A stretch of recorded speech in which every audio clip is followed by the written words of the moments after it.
ನಮ್ಮ ದೇಶಕ್ಕೆ ಎಲ್ಲ ದೇಶಕ್ಕೂ ಇದು ಅತಿ ಅಗತ್ಯವಾಗಿದೆ. ಹೀಗಿರಬೇಕಾದ್ರೆ ಮುಕ್ತಿ ಸಿಗತ್ತಾ? ಖಂಡಿತ ಸಿಗತ್ತೆ ಅಂತ ನಾನು ನಂಬಿರೋವಂತಹ ದತ್ತಾತ್ರೇಯರ ಪ್ರಾಣಶಕ್ತಿ ತುಂಬಿರ್ತಕ್ಕಂತಹ ಇದನ್ನು ನನ್ನ ರಿಕ್ವೆಸ್ಟ್, ಈಗಿನ ಕಾಲಘಟ್ಟದಲ್ಲಿ ನೀವು ದೇವರನ್ನು ನಂಬಿ ಬಿಡಿ. ಅಷ್ಟೇ ಅಲ್ಲ, ನನ್ನ ಒಂದು ಲೈಂಗಿಕ ಸುಖಕ್ಕಾಗಿ ಸಿಕ್ಕ ಹೆಂಗಸರನ್ನೆಲ್ಲ ಪೀಡಿಸಿ ಕಾಡಿಸಿ ಅವ್ರ ಶೀಲವನ್ನೆಲ್ಲ ನಾನು ಹಾಳು ಮಾಡಿದ್ದೀನಿ.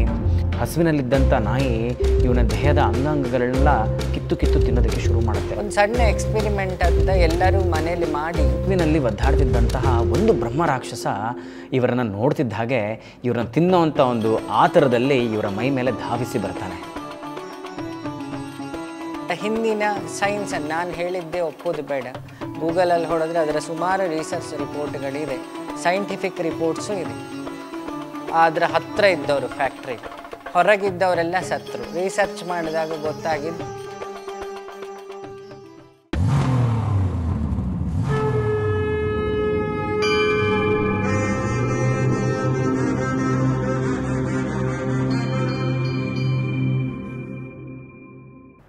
ಸಮಸ್ತ ನನ್ನ ವಾಹಿನಿಯ ವೀಕ್ಷಕ ಬಂಧು ಮಿತ್ರರೆಲ್ಲರಿಗೂ ಈ ನಿಮ್ಮ ಅರುಣ್ ಹರಿಹರನ್ ಮಾಡುವಂತಹ ವಿನಯಪೂರ್ವಕವಾದಂತಹ ನಮಸ್ಕಾರಗಳು.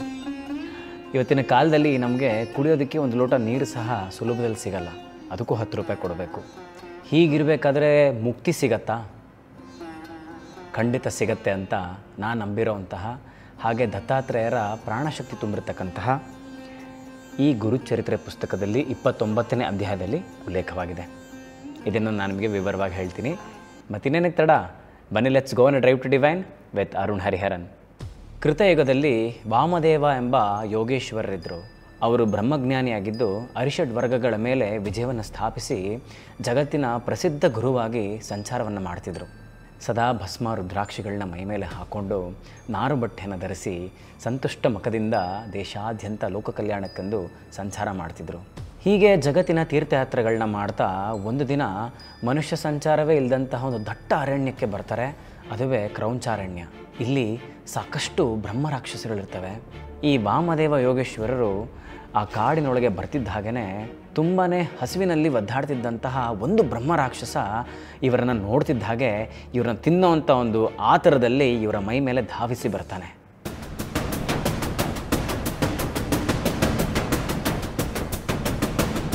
ಆ ಪಾಟಿ ರಭಸದಿಂದ ನುಗ್ಗಿ ಬರ್ತಿದ್ದಂತಹ ಆ ರಾಕ್ಷಸನ ಕಂಡು ವಾಮದೇವನು ಎಳ್ಳಷ್ಟು ಅಂಜದೆ ಶಾಂತ ಚಿತ್ತನಾಗಿ ನೋಡ್ತಾ ನಿಂತ್ಕೊತಾನೆ. ತನ್ನ ವಿಕಾರವಾದಂಥ ದೇಹ ಮೈಯನ್ನು ಹೊತ್ತಂಥ ಬ್ರಹ್ಮರಾಕ್ಷಸ ಬಾಯನ್ನು ತೆಗೆದು ಆತನನ್ನು ನುಂಗುವ ಸಲುವಾಗಿ ಬಂದು ಎದುರುಗಡೆ ನಿಂತ್ಕೊಳ್ತಿದ್ದ ಹಾಗೇ ಆ ರಾಕ್ಷಸನಿಗೆ ತುಂಬಾ ಸಂತೋಷ ಆಗುತ್ತೆ. ಆಹಾ, ಇವತ್ತು ನನಗೆ ತಿನ್ನೋದಕ್ಕೆ ಎಂಥ ಒಳ್ಳೆ ಆಹಾರ ಸಿಕ್ತು ಅಂತ ಹೇಳಿ ಆ ವಾಮದೇವನನ್ನು ಹಿಡಿದು ಹಿಚುಕಿ ಕೊಂದು ಸಾಯಿಸುವ ಸಲುವಾಗಿ ಎತ್ತಿ ತನ್ನ ಎದೆಗೆ ಅವಚ್ಕೊಂಡು ಬಿಡ್ತಾನೆ.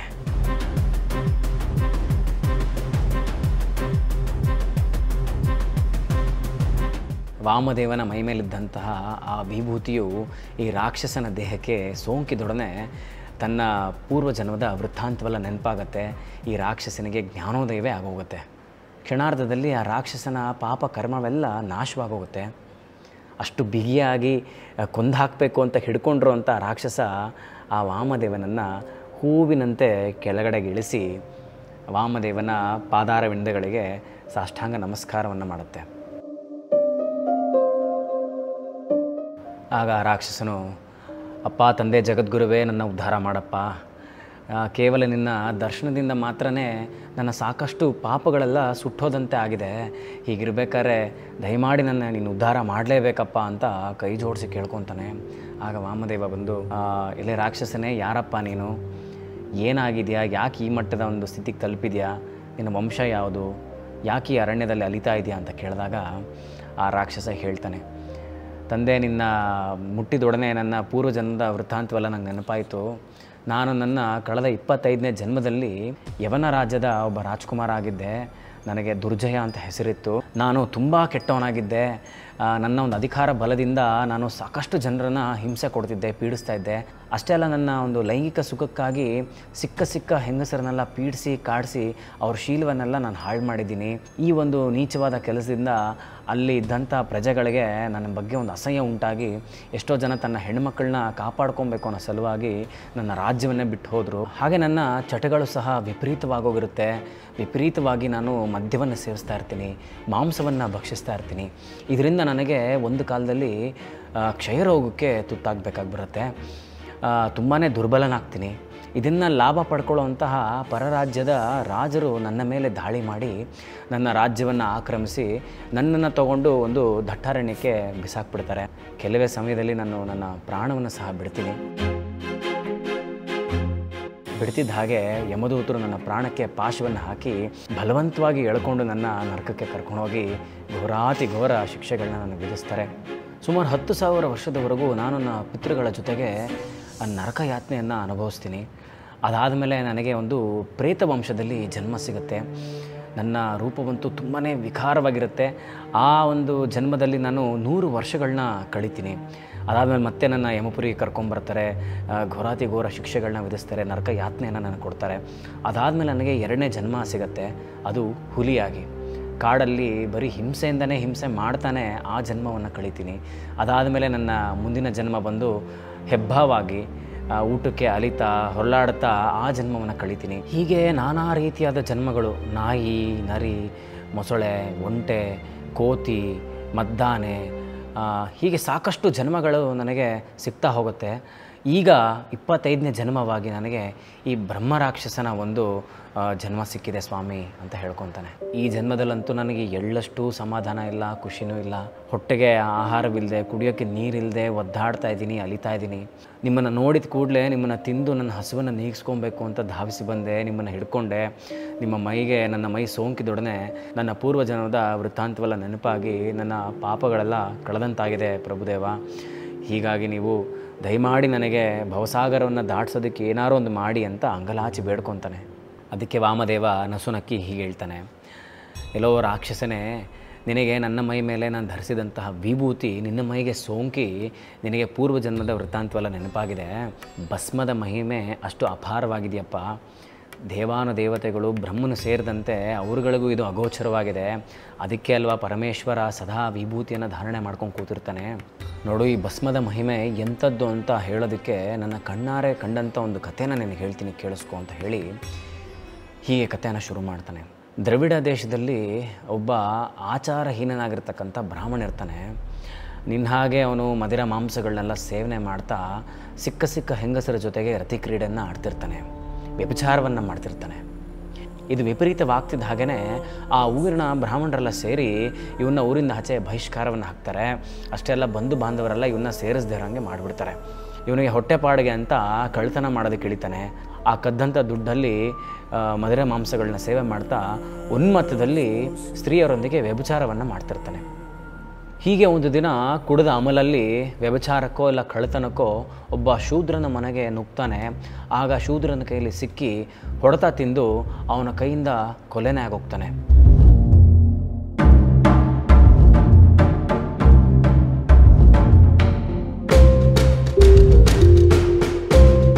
ಅವನೇನು ಮಾಡ್ತಾನೆ, ಆ ಹೆಣವನ್ನು ತಂದು ಊರಾಚೆ ಇರ್ತಕ್ಕಂಥ ಒಂದು ಸ್ಮಶಾನದ ಮುಂದೆ ಬಿಸಾಡಿ ಹೊಟ್ಟೋಗ್ಬಿಡ್ತಾನೆ. ಅವನು ಸತ್ತು ಬಿದ್ದಂಥ ದೇಹದ ವಾಸನೆಗೆ ಆ ಸ್ಮಶಾನದಲ್ಲೇ ಆ ಬೂದಿಗಳ ಮೇಲೆ ಮಲ್ಕೊಂಡಿದ್ದಂಥ ಒಂದು ನಾಯಿಗೆ ಒಂದು ಆಕರ್ಷಣೆ ಆಗುತ್ತೆ. ಇವನ ದೇಹವನ್ನು ತಿನ್ನುವಂಥ ಸಲುವಾಗಿ ದೇಹದ ಹತ್ರ ಬರುತ್ತೆ. ಹಸುವಿನಲ್ಲಿದ್ದಂಥ ನಾಯಿ ಇವನ ದೇಹದ ಅಂಗಾಂಗಗಳೆಲ್ಲ ಕಿತ್ತು ತಿನ್ನೋದಕ್ಕೆ ಶುರು ಮಾಡುತ್ತೆ. ಅದು ಇವನ ದೇಹದ ಮೇಲೆ ಕೂತು ತಿಂತಿರಬೇಕಾದ್ರೆ ಅದರ ಹೊಟ್ಟೆ ಭಾಗಕ್ಕೆ ಸೋಂಕಿದಂತಹ ಆ ಶವಭಸ್ಮ ಇವನ ದೇಹಕ್ಕೆಲ್ಲ ಸೋಂಕೋದಕ್ಕೆ ಶುರುವಾಗುತ್ತೆ. ಇವನ ಒಂದು ಪ್ರಾಣವನ್ನು ಎಳ್ಕೊಂಡು ಹೋಗಬೇಕು ಅನ್ನೋ ಸಲುವಾಗಿ ಯಮದೂತರು ಬಂದು ಇವನ ಪ್ರಾಣಕ್ಕೆ ಪಾಶವನ್ನು ಹಾಕಿ ಬಲವಂತವಾಗಿ ಎಳ್ಕೊಂಡು ಹೋಗೋದಕ್ಕೆ ಪ್ರಯತ್ನ ಮಾಡ್ತಿರ್ತಾರೆ. ಇವನು ಜೋರಾಗಿ ಚೀರಾಡ್ತಿರ್ತಾನೆ, ಕೂಗಾಡ್ತಿರ್ತಾನೆ. ಹಾಗೆ ಅದೇ ದಾರಿಯಲ್ಲಿ ಶಿವದೂತರು ಸಹ ಬರ್ತಾರೆ. ಇವನ ಮೈ ಮೇಲೆ ಇದ್ದಂತಹ ಒಂದು ಭಸ್ಮದ ಲೇಪನೆಯನ್ನು ಕಂಡು ಇವನನ್ನು ಶಿವಪುರಕ್ಕೆ ಕರ್ಕೊಂಡು ಹೋಗಬೇಕು ಅಂತ ಹೇಳಿ ಅಲ್ಲಿಗೆ ಬಂದು ಅಲ್ಲಿದ್ದಂಥ ಯಮದೂತರನ್ನೆಲ್ಲ ಹೊಡೆದು ಬಡಿದೋಡಿಸ್ತಾರೆ.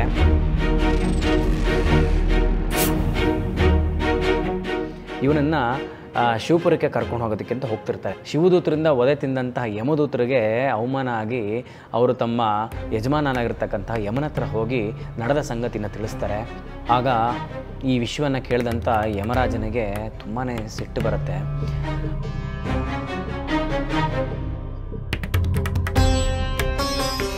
ಅವನು ಆ ಕೂಡಲೇ ಆ ಶಿವದೂತರ ಬಳಿ ಹೋಗ್ಬಿಟ್ಟು ದರ್ಪದಿಂದ ವಿಚಾರಿಸ್ತಾನೆ, ಯಾಕ್ರಪ್ಪ ಹೀಗೆ ಮಾಡ್ತಿದ್ದೀರಾ, ಇವನು ಎಂಥೊಂದು ಪಾಪಿ ಇದ್ದಾನೆ, ಎಂತೆಂಥ ಘೋರ ಪಾಪಕೃತ್ಯಗಳನ್ನೇನು ಎಸಗಿದ್ದಾನೆ, ಇವನನ್ನು ಸಹಜವಾಗಿ ನಾನು ಯಮಪುರಿ ಕರ್ಕೊಂಡು ಹೋಗಬೇಕು, ನೀವುಗಳು ಯಾಕೆ ನಮ್ಮ ಒಂದು ದೂತರುಗಳನ್ನೆಲ್ಲ ಓಡಿಸಿ ಅವನ್ನ ಶಿವಪುರಿ ಕರ್ಕೊಂಡು ಹೋಗ್ತಿದ್ದೀರಾ ಅಂತ ಕೇಳಿದಾಗ ಶಿವದೂತರು ಹೀಗೆ ಹೇಳ್ತಾರೆ, ಅಪ್ಪ ಯಮಧರ್ಮರಾಯ, ಇವನು ಪಾಪಿ ಅಲ್ಲ, ಇವನ ಸರ್ವಾಂಗಗಳಲ್ಲೂ ಭಸ್ಮದ ಚಿಹ್ನೆಗಳಿದೆ.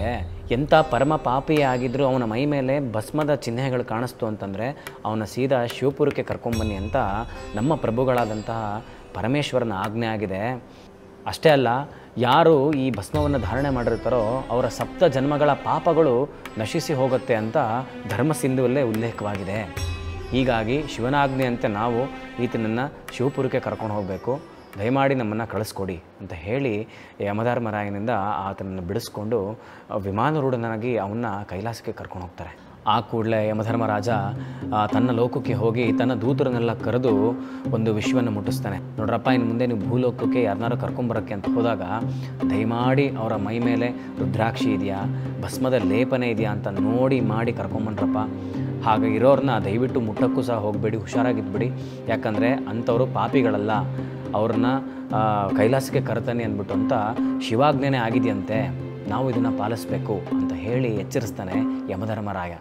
ವಾಮದೇವ ಈ ಕಥೆನ ಹೇಳೋದ್ರ ಮುಖಾಂತರ ರಾಕ್ಷಸನಿಗೆ ವಿಭೂತಿಯ ಮಹಿಮೆಯನ್ನು ತಿಳಿಸೋದ್ರ ಜೊತೆಗೆ, ಹೀಗಾಗಿ ನಾನು ನನ್ನ ಸರ್ವಾಂಗಗಳಿಗೂ ವಿಭೂತಿಯನ್ನು ಲೇಪಿಸಿ ರುದ್ರಾಕ್ಷಿಯನ್ನು ಹಾಕಿದ್ದೀನಪ್ಪ ಅಂತ ವಾಮದೇವ ರಾಕ್ಷಸನಿಗೆ ಹೇಳ್ತಿದ್ದಾಗೇ ರಾಕ್ಷಸನಿಗೆ ತುಂಬ ಸಂತೋಷವಾಗುತ್ತೆ. ಆ ರಾಕ್ಷಸನು ಅದಕ್ಕೆ ಹೇಳ್ತಾನೆ, ತಂದೆ, ನಾನು ಯಾವುದೋ ಒಂದು ಕಾಲದಲ್ಲಿ ಬ್ರಾಹ್ಮಣರಿಗೆ ಊಟ ಹಾಕಿಸಿ ಕೆರೆ ಕಟ್ಟೆಗಳನ್ನೆಲ್ಲ ಕಟ್ಟಿಸಿದ್ನಂತೆ, ಆ ಒಂದು ಪುಣ್ಯದ ಫಲ ನನ್ನ 25ನೇ ಜನ್ಮದಲ್ಲಿ ಸಿಗತ್ತೆ ಅಂತ ಯಮಪುರಿಯಲ್ಲಿ ಯಮಧರ್ಮರಾಜ ಚಿತ್ರಗುಪ್ತನಲ್ಲಿ ವಿಚಾರಿಸಿದಾಗ ಈ ಒಂದು ಸಂಗತಿನ ನನಗೆ ತಿಳಿಸಿದರು. ಆ ನನ್ನ 25ನೇ ಜನ್ಮವೇ ಇದು, ಆ ಒಂದು ಪುಣ್ಯದ ಫಲವೇ ನೀನು ತಂದೆ, ನೀನು ಸಿಕ್ಕಿ ನನ್ನ ಜನ್ಮವನ್ನು ಉದ್ಧಾರ ಮಾಡೋದಕ್ಕೆ ಬಂದಿದೆಯಾ, ದಯಮಾಡಿ ನನಗೆ ಇನ್ನೊಂದು ವಿಚಾರವನ್ನು ಹೇಳಬೇಕಪ್ಪ ನೀನು, ಈ ಭಸ್ಮವನ್ನು ಹೇಗೆ ನಾವು ಧಾರಣೆ ಮಾಡುವಂಥದ್ದು, ಈ ವಿಧಿವಿಧಾನಗಳನ್ನ ನನಗೆ ತಿಳಿಸ್ಕೊಡಪ್ಪ ಅಂತ ಕೇಳ್ಕೊತಾನೆ. ಅದಕ್ಕೆ ವಾಮದೇವನು ಸಂತುಷ್ಟನಾಗಿ ಹೀಗೆ ಹೇಳ್ತಾನೆ, ನೋಡಪ್ಪ, ಇದಕ್ಕೆ ಒಂದು ಪೂರ್ವಕಾಲದಲ್ಲಿ ನಡೆದಂಥ ಒಂದು ಕಥೆ ಇದೆ. ಅದೇನು ಅಂತಂದರೆ, ಸದಾಶಿವನು ಪಾರ್ವತಿ ಸಮೇತನಾಗಿ ಮಂದಾರ ಪರ್ವತದಲ್ಲಿ ಒಂದು ಸಭೆಯನ್ನು ಸೇರಿಸಿದ್ದ. ಅಲ್ಲಿ ಕೋಟ್ಯಾನುಕೋಟಿ ಶಿವಗಣಗಳು ಸೇರಿದ್ವು, ಅಗ್ನಿ, ವಾಯು, ವರ್ಣ ಹೀಗೆ ಪಂಚಭೂತಗಳು ಸಹ ಸೇರಿದ್ವು. ಅಷ್ಟೇ ಅಲ್ಲ, ಇಂದ್ರನೊಟ್ಟಿಗೆ 3 ಕೋಟಿ ದೇವತೆಗಳು ಸಹ ಅಲ್ಲಿ ಸೇರಿದರು. ಹಾಗೆ ಕಿನ್ನರು, ಗಂಧರ್ವರು, ಯಕ್ಷರು, ಪನ್ನಗರು ಹೀಗೆ ಊರ್ಧ್ವಲೋಕದ ಸಮಷ್ಟಿಯು ಅಲ್ಲಿ ಪಾಲ್ಗೊಂಡಿದ್ದರು. ಅಷ್ಟೇ ಅಲ್ಲ, ಬ್ರಹ್ಮನ ಮಾನಸ ಪುತ್ರರಾದಂತಹ ಸನತ್ ಕುಮಾರರೊಟ್ಟಿಗೆ ಸಾಕಷ್ಟು ಋಷಿಮುನಿಗಳು ಸಹ ಆ ಒಂದು ಸಭೆಯಲ್ಲಿ ಸೇರಿಕೊಂಡಿದ್ರು. ಪರಮೇಶ್ವರನು ಭಸ್ಮ ರುದ್ರಾಕ್ಷಿಗಳಿಂದ ಅಲಂಕೃತನಾಗಿ ಕರ್ಪೂರ ಬಣ್ಣದಿಂದ ಹೊಳಿತಾ ದಿವ್ಯಾಸನದ ಮೇಲೆ ಕೂತ್ಕೊಂಡಿದ್ದ. ಆತನ ಬದಿಯಲ್ಲಿ ಪಾರ್ವತಿ ದೇವಿಯು ಸರ್ವಾಲಂಕಾರ ಭೂಷಿತೆಯಾಗಿ ಕಂಗೊಳಿಸ್ತಾ ಕೂತಿದ್ಲು. ದೇವಾನುದೇವತೆಗಳೆಲ್ಲ ಪರಿಪರಿಯಾಗಿ ಪಾರ್ವತಿ ಪರಮೇಶ್ವರನ್ನ ಸ್ತುತಿಸ್ತಾ ಸೇವೆ ಮಾಡ್ತಿದ್ರೆ, ಈ ಕಡೆ ಗಂಧರ್ವರು ಸುಶ್ರಾವ್ಯದಿಂದ ಸಂಗೀತವನ್ನು ಹಾಡಿ ಸೇವೆಯನ್ನು ಸಲ್ಲಿಸ್ತಾಯಿದ್ರು. ಮತ್ತೊಂದು ಕಡೆ ಅಪ್ಸರೆಯರೆಲ್ಲ ನಯನ ಮನೋಹರವಾದಂಥ ಒಂದು ನೃತ್ಯ ಪ್ರದರ್ಶನವನ್ನು ಸೇವೆ ಮುಖಾಂತರ ಶಿವಪಾರ್ವತಿಯರಿಗೆ ಸಲ್ಲಿಸ್ತಾಯಿದ್ರು. ಅಷ್ಟೇ ಅಲ್ಲ, ಕೋಟ್ಯಾನುಕೋಟಿ ಶಿವಗಣಗಳು, ಋಷಿಮುನೀಶ್ವರರು, ಗಣೇಶಾದಿ ದೇವತೆಗಳೆಲ್ಲ ಜೈಕಾರವನ್ನು ಶಿವಪಾರ್ವತಿಯರಿಗೆ ಹಾಕ್ತಾಯಿದ್ರು. ಇದೆಲ್ಲದರಿಂದ ಪರಮೇಶ್ವರನು ಸಂತುಷ್ಟನಾಗಿ ಕೂತ್ಕೊಂಡಿರ್ತಾನೆ.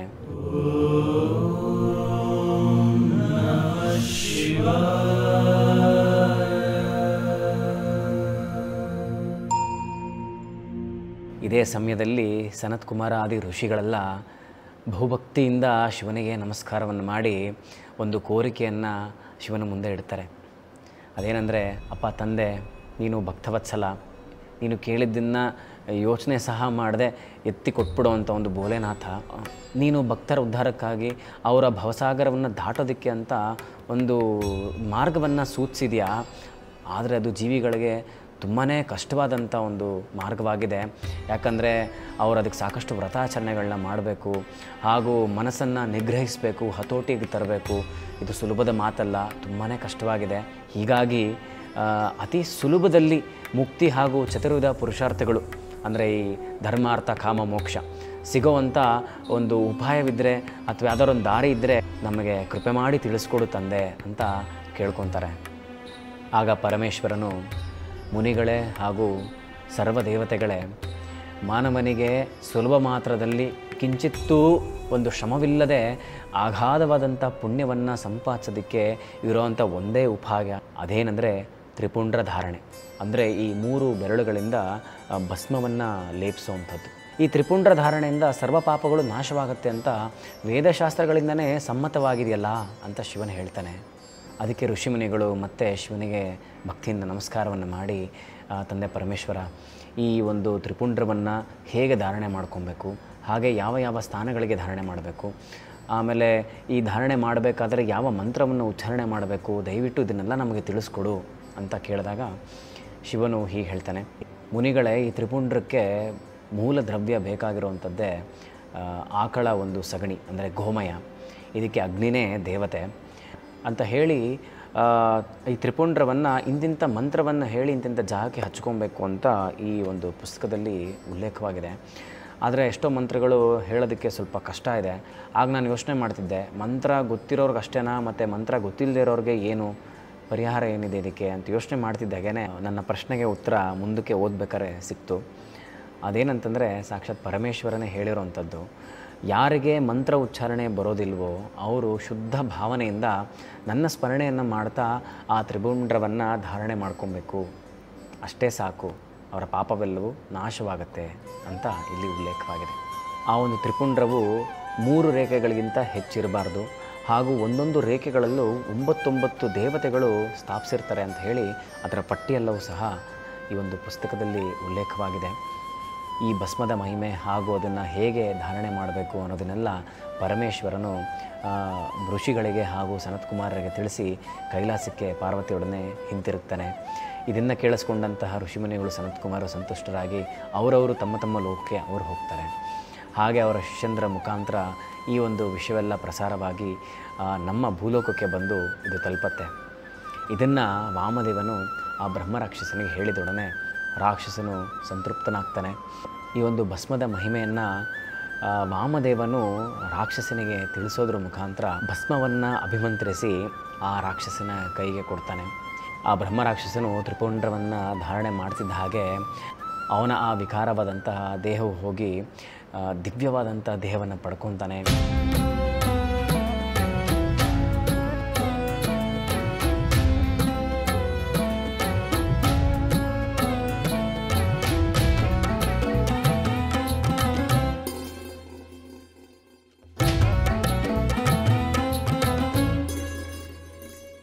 ಅಷ್ಟರಲ್ಲೇ ಸ್ವರ್ಗದಿಂದ ಒಂದು ಪುಷ್ಪಕ ವಿಮಾನವೂ ಬರುತ್ತೆ. ವಾಮದೇವನ ಆಜ್ಞೆಯನ್ನು ಪಡೆದು ಆ ಒಂದು ಬ್ರಹ್ಮರಾಕ್ಷಸನೇನಿದ್ದ ಆ ದಿವ್ಯ ದೇಹದೊಂದಿಗೆ ಸ್ವರ್ಗಕ್ಕೆ ಆ ವಿಮಾನದಿಂದ ಹೋಗ್ತಾನೆ. ನನ್ನ ಸಕಲ ಬಂಧು ಮಿತ್ರರೇ, ಈ ಒಂದು ಮಂತ್ರ ಉಚ್ಚಾರಣೆ, ವೇದಾಧ್ಯಯನ ಹಾಗೂ ಶಾಸ್ತ್ರಗಳು ಇದೆಲ್ಲದಕ್ಕಿಂತ ಹೆಚ್ಚಾಗಿ ನನಗನ್ಸಿದ್ದು ನಮ್ಮ ಒಂದು ಶ್ರದ್ಧೆ, ಭಕ್ತಿ, ಆ ಭಗವಂತನಲ್ಲಿ ನಾವಿಡುವಂಥ ವಿಶ್ವಾಸ ನಮಗೆ ಕೆಲಸ ಮಾಡುತ್ತೆ ಅಂತ. ನಾವು ದಿನನಿತ್ಯವೂ ಗೊತ್ತೋ ಗೊತ್ತಿಲ್ಲದೇನೋ ಸಾಕಷ್ಟು ಪಾಪಕರ್ಮಗಳನ್ನ ಮಾಡ್ತಾನೆ ಇರ್ತೀವಿ.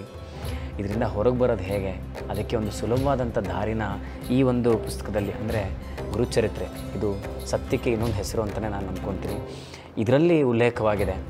ನಾವು ಯಾಕೆ ಆ ತ್ರಿಪುಂಡ್ರವನ್ನು ಹಚ್ಕೊಳ್ಳೋ ಅಂಥ ಒಂದು ಸಣ್ಣ ಪ್ರಯತ್ನವನ್ನು ಮಾಡಬಾರ್ದು. ಹಾಗೆ ಈ ತ್ರಿಪುಂಡ್ರವನ್ನು ಸುಲಭವಾಗಿ ನಾವೇ ತಯಾರಿಸ್ಕೊಳ್ಬೋದು. ಅದು ಹೇಗೆ, ಅದು ಮಾಡುವಂಥ ವಿಧಾನ ಕೂಡ ನಮಗೂ ಉಪಯುಕ್ತವಾಗಿದೆ, ಅಷ್ಟೇ ಅಲ್ಲದೆ ಪರಿಸರಕ್ಕೂ ಒಂದು ತುಂಬಾ ಪ್ರಯೋಜನ ಬರುವಂಥದ್ದಾಗಿದೆ. ಇದನ್ನು ನನ್ನ ಆರಾಧ್ಯ ದೈವವಾಗಿರ್ತಕ್ಕಂತಹ ಅವಧೂತ ಶ್ರೀ ವಿನಯ್ ಗುರೂಜಿಯವರು ಅವರ ಮಾತಲ್ಲೇ ನಿಮಗೆ ಹೇಳ್ತಾರೆ, ನೀವೇ ಕೇಳಿ. ಇವತ್ತು ಎಲ್ಲರ ಪ್ರಶ್ನೆ ಯಜ್ಞಗಳನ್ನು ಯಾಕೆ ಮಾಡಬೇಕು ಅಂತ.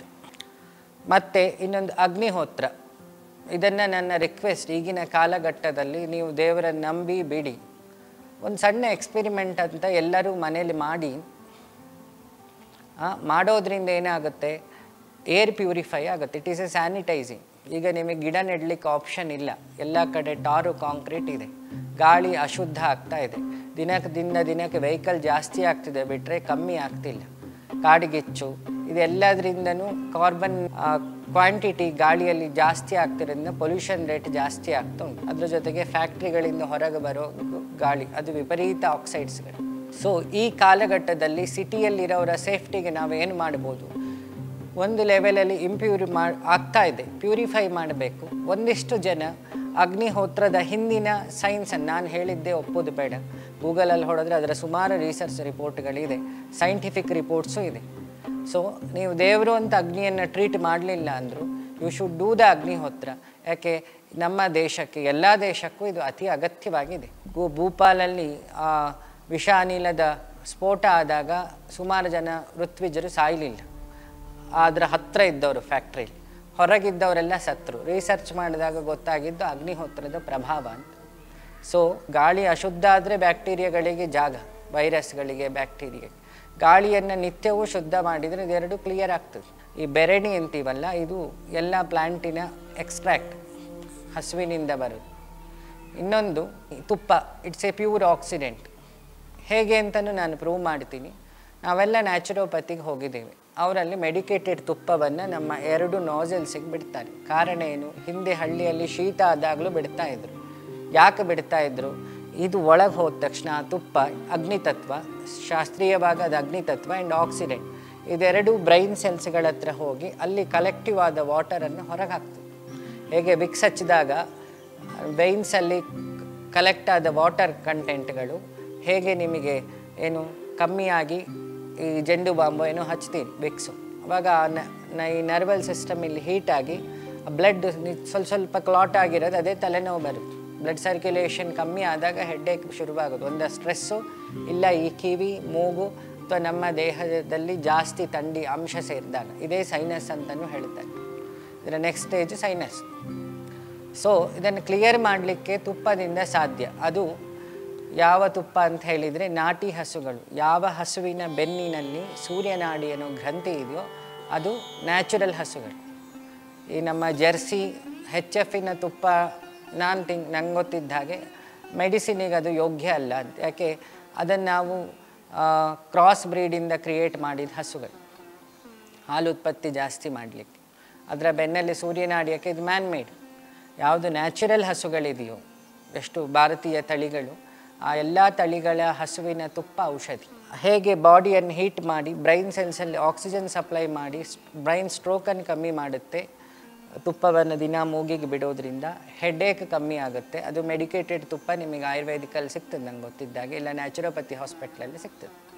ಸೊ ಹಾಗಾಗಿ ಈಗಿನ ಇಷ್ಟು ದಿನ ನಾವು ಕೆಟ್ಟ ಗಾಳಿ ಕುಡ್ದಾಯಿತು. ದೇವರನ್ನು ನಂಬಿಕೆ ಇದ್ದವನ ಅಗ್ನಿಹೋತ್ರ ಮಾಡಿದರೆ ಅಗ್ನಿ ಅಷ್ಟವಸುಗಳಲ್ಲಿ ಒಬ್ಬ, ಮನೆಯ ರಕ್ಷಣೆಗೆ ನಿಲ್ತಾನೆ. ದೇವರ ನಂಬಿಕೆಯಿಂದ ಅಗ್ನಿಹೋತ್ರವನ್ನು ನೋಡಿದರೆ. ಇಲ್ಲ ನಮಗೆ ದೇವರ ಅಸ್ತಿತ್ವದ ಮೇಲೆ ನಂಬಿಕೆ ಇಲ್ಲ, ಏರ್ ಪ್ಯೂರಿಫೈಯರ್ ಆಗಿ ಆ ಕ್ರಿಯೆಯನ್ನು ಮಾಡ್ತೀವಿ ಅಂದರೂ ಅದು ಒಳ್ಳೆಯದು. ಅದಕ್ಕೆ ನಾನು ಹೇಳಿದ್ದು take it as A choice. 1 ತಿಂಗಳು ಮಾಡಿ ಮನೆಯಲ್ಲಿ ನಿಮ್ಮ ವಾತಾವರಣದ ಆಕ್ಸಿಜನ್ ಲೆವೆಲನ್ನು ಟೆಸ್ಟ್ ಮಾಡಿ. ನಾನು ಹೇಳಿದ್ದು ಸರಿ ಕಂಡ್ರೆ ಖಂಡಿತವಾಗಿ ಎಲ್ಲರೂ ಮಾಡಿ. ಇದರಿಂದ ಎಷ್ಟು ಗಾಳಿಯಿಂದ ಬರೋ ಕಾಯಿಲೆಗಳು ಕಮ್ಮಿ ಆಗುತ್ತೆ. ಯಾಕೆ ವೈರಸ್ಗಳು ಹುಟ್ಟುತ್ತಾ ಇದೆ ಬಿಟ್ಟರೆ ಮುಗಿತಾ ಇಲ್ಲ ವೈರಸ್ಗಳ ಆಟ. ಸೊ ನೀವೆಲ್ಲ ಬದುಕಬೇಕು ಅಂತ 24 ಗಂಟೆ ದುಡಿತೀರಿ. 10 ವರ್ಷ ಹೈಸ್ಕೂಲು ಪ್ರೈಮರಿ ಮಾಡಿ, 6-7 ವರ್ಷ ನೆಕ್ಸ್ಟ್ PUC ಡಿಗ್ರಿ ಇದೆಲ್ಲ ಮಾಡಿ ಬದುಕಬೇಕು ಅಂತ ಛಲದೊಂದಿಗೆ ಜಿಮ್ಮಿಗೆ ಹೋಗಿ ಒಳ್ಳೆ ಊಟ ಮಾಡಿ ಒಳ್ಳೆ ಬಟ್ಟೆ ತಗೊಂಡು ಎಲ್ಲ ರೆಡಿ ಇದ್ದು ಉಸಿರಾಟಕ್ಕೆ ಒಳ್ಳೆ ಗಾಳಿ ಇಲ್ಲ ಅಂದರೆ ಆ ಬದುಕು ಸ್ಮಶಾನದಕ್ಕಿಂತ ಕಡೆ. ಹಾಗಾಗಿ ಇದು ನನ್ನ ಹಂಬಲ್ ರಿಕ್ವೆಸ್ಟ್. ಹಿಂದಿನವರು ಇದೊಂದು ವಿಶೇಷವಾದ ಒಂದು ಚಾಯ್ಸನ್ನು ನಮ್ಮ ಹತ್ರ ಕೊಟ್ಟಿದ್ದಾರೆ. ಇದರಲ್ಲಿ ನಮ್ಮ ಉಳಿವು ಉಂಟು, ನಮ್ಮ ಸುತ್ತದವರ ಉಳಿವು ಉಂಟು. ಯಾಕೆ ಒಂದು ಗಾಡಿ ತಗೊಂಡು ಅದರಿಂದ ಹೊರಗೆ ಬರೋ ಕಾರ್ಬನ್ ಡೈಆಕ್ಸೈಡಿಂದ ತನ್ನ ಅಳಿವು, ತನ್ನ ಸುತ್ತದ ಅಳಿವು ಹೇಗುಂಟು, ಇದರಲ್ಲಿ ನಮ್ಮ ಉಳಿವು, ನಮ್ಮ ಸುತ್ತದ ಉಳಿವು ಉಂಟು. ಹಾಗಾಗಿ ಆಶ್ರಮದ ಡಿವೋಟಿಗಳಲ್ಲಿ ನಾನು ರಿಕ್ವೆಸ್ಟ್ ಮಾಡೋದು, ನೀವು 4 ಜನಕ್ಕೆ ಹೆಲ್ಪ್ ಮಾಡಲಿಲ್ಲ, ಗಿಡ ನೆಡಲಿಲ್ಲ, ಬಿಡಿ, ಆಯಿತು, ಮುಗಿದೋಯ್ತು. ಇದು ನೀವು ಮನೆಯಲ್ಲೇ ಕೂತು ಮಾಡ್ಬೋದಾದ 1 ನಿಮಿಷದ 2 ನಿಮಿಷದ ಕೆಲಸ. ಅದು ಮಾಡೋದ್ರಿಂದ ನಿಮಗೂ ಒಳ್ಳೆಯದಾಗ್ತದೆ ಮತ್ತು ಇನ್ನೊಬ್ಬರಿಗೂ ಒಳ್ಳೆಯದಾಗುತ್ತೆ. ಆ ತುಪ್ಪ ಮತ್ತು ಸಗಣಿ ಇಂದ ಸುಟ್ಟ ಭಸ್ಮ ಇದೆಯಲ್ಲ, ಅದು ಪ್ಯೂರು ಭಸ್ಮ ಅದು. ಅದು ನೀವು ದೇವರ ಪೂಜೆಗೂ ಯೂಸ್ ಮಾಡ್ಬೋದು, ಸೋರಿಯೋಸಿಸ್ ಮೇಲೆ ಡಿಸೀಸಿಗೂ ಯೂಸ್ ಮಾಡ್ಬೋದು. ಸೊ ಈ ಕೆಲಸ ಎಲ್ಲರೂ ಮಾಡಲಿ ಅಂತ ಹೇಳಿ ನನ್ನ ಚಿಂತನೆಯ ಸಣ್ಣ ತಳುಕನ್ನು ಎಲ್ಲರ ಮೆದುಳೊಳಗೆ ಹಾಕಿದ್ದೀನಿ. ನನ್ನ ನಂಬಿಕೆ ಇದೆ, ಒಂದು 120 ಜನ ಆದರೂ ವಾಯುವನ್ನು ಶುದ್ಧಿ ಮಾಡೋ ಕೆಲಸಕ್ಕೆ ಡೆಡಿಕೇಟ್ ಮಾಡ್ತೀರಿ ಅಂತ ಹೇಳಿ. ಒಳ್ಳೆಯದಾಗಲಿ. ಎಲ್ರಿಗೂ ನಮಸ್ಕಾರ. ಅಗ್ನಿಹೋತ್ರ ಹೇಗೆ ಮಾಡೋದು ಅಂತ ನಾನು ನಿಮಗೆ ತೋರಿಸ್ಕೊಡ್ತೀನಿ. ದಿನನಿತ್ಯ ನಾನು ಹೇಗೆ ಮಾಡ್ತೀನೋ ಅದನ್ನು ನಾನು ನಿಮಗೆ ಹೇಳೋದಕ್ಕೆ ಪ್ರಯತ್ನ ಪಡ್ತೀನಿ. ಸುಲಭದಲ್ಲಿ 5 ನಿಮಿಷದಲ್ಲೇ ಮುಗಿದೋಗುವಂಥ ಒಂದು ಕೆಲಸ. ಮುಖ್ಯವಾಗಿ ಇದಕ್ಕೆ ಬೇಕಾಗಿರುವಂಥ ವಸ್ತುಗಳ ಬಗ್ಗೆ ನಾನು ನಿಮಗೆ ಪರಿಚಯ ಮಾಡ್ಕೊಡ್ತೀನಿ. ಮೊದಲನೇದಾಗಿ ಈ ಒಂದು ಪುಟ್ಟ ಅಗ್ನಿಕುಂಡ ಏನಿದೆಯಲ್ಲ, ಇದು ಅಗ್ನಿಹೋತ್ರ ಕಿಟ್ ಅಂದ್ಬಿಟ್ಟು ಅಂತ ನೀವು ಆನ್ಲೈನ್ ಸ್ಟೋರ್ಗಳಲ್ಲೂ ಟ್ರೈ ಮಾಡ್ಬೋದು. ದೊಡ್ಡ ದೊಡ್ಡ ಗ್ರಂಥಿಗೆ ಅಂಗಡಿಗಳಿಗೆ ಹೋದ್ರೂ ನಿಮಗೆ ಈ ಒಂದು ಅಗ್ನಿಹೋತ್ರ ಕಿಟ್ ಅಂತ ಕೇಳಿದ್ರೆ ಕೊಡ್ತಾರೆ. ಹಾಗೆ ಒಂದು ಚಿಮಟ, ಒಂದು ಸ್ಪೂನು, ಸಣ್ಣದೊಂದು ತಟ್ಟೆ ಎಲ್ಲವೂ ಇದಕ್ಕೆ ಇದ್ರ ಜೊತೆಯಲ್ಲಿ ಸೇರಿಕೊಂಡು ಬರುತ್ತೆ. ಆಮೇಲೆ ಇದಕ್ಕೆ ಮುಖ್ಯವಾಗಿ ಬೇಕಾಗುವಂಥ ದ್ರವ್ಯ ಅಂತಂದರೆ ದೇಸಿ ಹಸುವಿನ ತುಪ್ಪವೇ ಇದಕ್ಕೆ ಆಗುವಂಥದ್ದು. ಅಂದರೆ ಅದರ ಪರಿಣಾಮ ಜಾಸ್ತಿ ಇರುತ್ತೆ, ಉತ್ತಮವಾಗಿರುತ್ತೆ. ನಾವು ಬೇರೆ ಅಂಗಡಿಲಿ ಒಂದು 200-300 ರೂಪಾಯಿಗೆಲ್ಲ ತೊಗೊತೀವಲ್ಲ, ಆ ಥರದ್ದಲ್ಲ. ಇದು ಮಿನಿಮಮ್ ಅರ್ಧ kg ಒಂದು 800 ರೂಪಾಯಿ ಅಂತೂ ಹಾಗೆ ಆಗುತ್ತೆ. ನಾನು ಈ ಒಂದು ತುಪ್ಪದ ಬಾಟಲ್ನ ಬಳಸ್ತೀನಿ. ಇದು A2 ದೇಸಿ ಕೌ ಅಂದ್ಬಿಟ್ಟು ಅಂತ, ಅದರ ಒಂದು ತುಪ್ಪ. ಹಾಗೆ ಇನ್ನೊಂದು ಮುಖ್ಯವಾದ ದ್ರವ್ಯ ಬೇಕಾಗಿರೋದು ಅಂತಂದರೆ, ಸೂರ್ಯನ ಒಂದು ಧಾನ್ಯ ಅಂತಂದರೆ ಅದು ಗೋಧಿ ಅಂತ ಕರೀತಾರೆ. ಗೋಧಿನೂ ನಾವು ಬಳಸ್ಬೋದು. ಇಲ್ಲದ ಪಕ್ಷದಲ್ಲಿ ನಾವು ಅಕ್ಕಿ ಸಹ ಈ ಅಗ್ನಿಹೋತ್ರಕ್ಕೆ ನಾವು ಹಾಕುವಂಥದ್ದಾಗತ್ತೆ. ಆಮೇಲೆ ಹಸುವಿನ ಮತ್ತೊಂದು ದ್ರವ್ಯ, ಈ ಒಂದು ಬೆರಣಿಯ ಚೂರು ಏನಿದೆಯಲ್ಲ, ಇದನ್ನು ನಾವು 3 ಭಾಗ ಮಾಡಿ ಇಲ್ಲಿಟ್ಟು ಹಚ್ಕೊಳ್ಳೋವಂಥದ್ದಾಗತ್ತೆ. ನಾನು ಮುಂದೆ ಹೇಗೆ ಮಾಡಬೇಕು, ಪ್ರೊಸೀಜರ್ ಏನು ಅನ್ನೋದನ್ನ ಹೀಗೆ ತೋರಿಸ್ಕೊಡ್ತೀನಿ ಬನ್ನಿ. ಈ ಬೆರಣಿನ 3 ಭಾಗ ಮಾಡ್ಕೊಬೋದು. ಈ ಥರ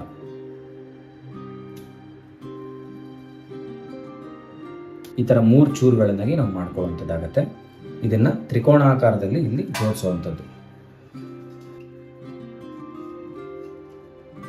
ಜೋಡಿಸ್ಕೊಳ್ಳುವಂಥದ್ದು. ಹಾಗೆ ಇದು ಕರ್ಪೂರನೂ ಬಳಸ್ಬೋದು, ಇಲ್ಲ ಅಂತಂದರೆ ಈ ಕಡಲೆ ಬತ್ತಿ ಅಂತ ಬರ್ತವೆ, ಅದನ್ನು ಸಹ ನಾವು ತುಪ್ಪದಲ್ಲಿ ನೆನೆಸಿಟ್ಬಿಡಿದ್ರೆ ತುಂಬ ಚೆನ್ನಾಗಿರುತ್ತೆ. ಅದನ್ನು ನಾವು ಹಚ್ಕೊಳ್ಳೋವಂಥದ್ದಾಗತ್ತೆ.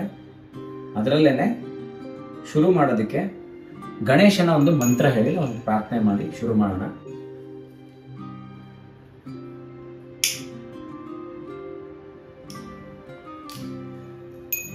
ಓಂ ಶ್ರೀ ಗುರುಭ್ಯೋ ನಮಃ. ಹರಿ ಓಂ. ಓಂ ವಕ್ರತುಂಡ ಮಹಾಕಾಯ ಸೂರ್ಯಕೋಟಿ ಸಮಪ್ರಭಾ ನಿರ್ವಿಘ್ನಂ ಕುರು ಮೇ ದೇವ ಸರ್ವಕಾರ್ಯೇಷು ಸರ್ವದಾ.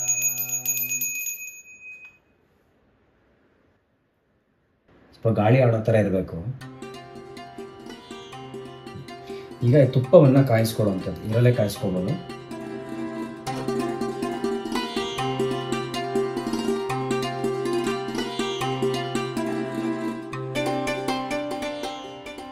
ಹೀಗೆ ತುಪ್ಪ ಚೆನ್ನಾಗಿ ಕರಗಿದೆ.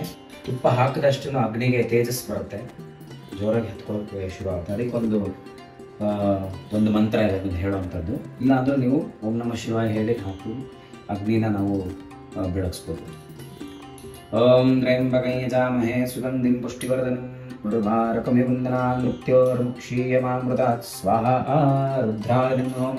ಈ ಥರ 3 ಬಾರಿ ಹೇಳೋದಲ್ಲದೆ ಸ್ವಲ್ಪ ತುಪ್ಪನ ನಾವು ಎಲ್ಲ ಬೆರಣಿಯ ಚೂರು ಏನಿದೆ ಅದಕ್ಕೆಲ್ಲ ಹಾಕಿ ಸ್ವಲ್ಪ ನೆನೆಸಿ ಬೇಡ.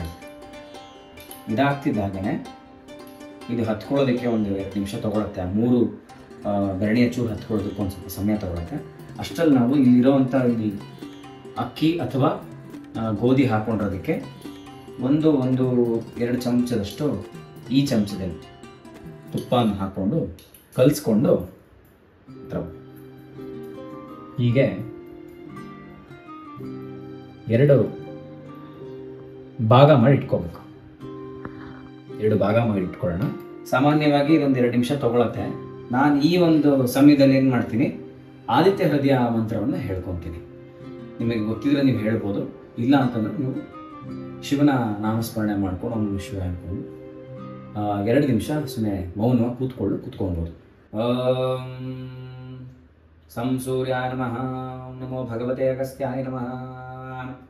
ಓಂ ನಮಃ ಸವಿತ್ರೇ ಜಗದೇಕ ಚಕ್ಷುಷೇ ಜಗತ್ಪ್ರಸೂಸೇ ಸ್ಥಿತಿನಾಶ ಹೇತವೇ ತ್ರಯೀಮಯಾಯ ತ್ರಿಗುಣಾತ್ಮಧಾರಣೆ ವಿರಿಂಚಿನಾರಣೆ ಶಂಕರಾತ್ಮನೇ ಧನಂಜಯಾವಹಂ ಜಪನ್ ನಿತ್ಯಂ ಅಕ್ಷಯಂ ಪರಮಂ ಶಿವಂ ಸರ್ವಮಂಗಳಮಾಂಗಲ್ಯಂ ಸರ್ವಪಾಪಪ್ರಣಾಶನಂ ಚಿಂತಾಶೂಲಂ.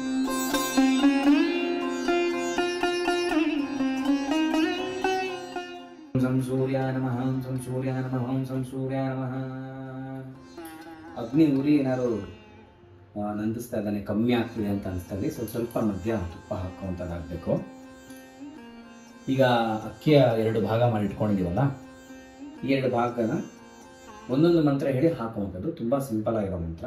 ಮೊದಲನೇದಾಗಿ ಓಂ ಸಂ ಸೂರ್ಯಾಯ ಸ್ವಾಹ, ಸೂರ್ಯಾಯ ನಮಃ. ಎರಡನೇದು ಓಂ ಪ್ರಜಾಪತಯೇ ಸ್ವಾಹ, ಪ್ರಜಾಪತಯೇ ನಮಃ. ಅಷ್ಟೇ. ಇಷ್ಟಾದರೆ ಅಗ್ನಿಹೋತ್ರ ಮುಗೀತು.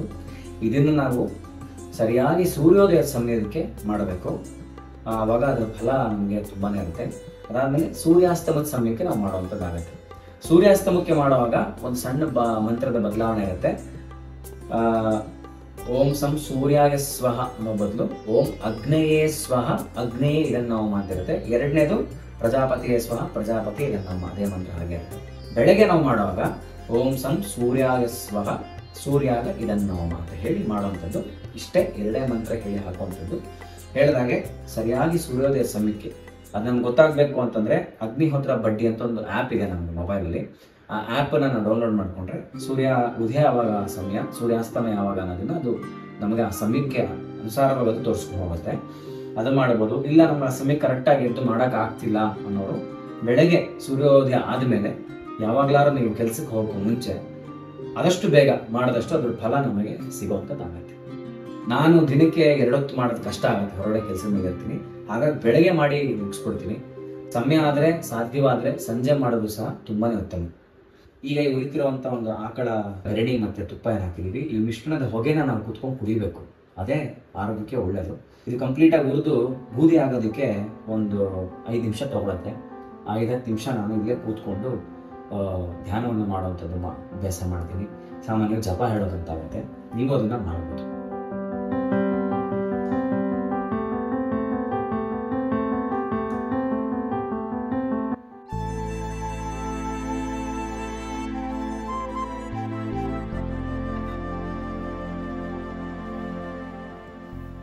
ಸಂಪೂರ್ಣವಾಗಿ ಈಗ ಅದು ತಣ್ಣಗಾಗಿದೆ.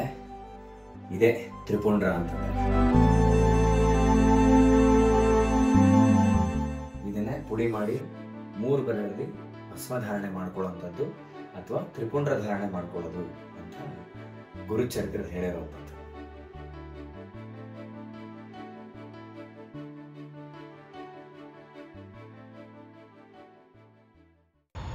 ದಾರಿ ಯಾವುದಯ್ಯ ವೈಕುಂಠಕ್ಕೆ ಅಂತ ಪುರಂದರದಾಸರ ಕೀರ್ತನೆಗಳನ್ನು ಕೇಳಿದ್ದೀನಿ.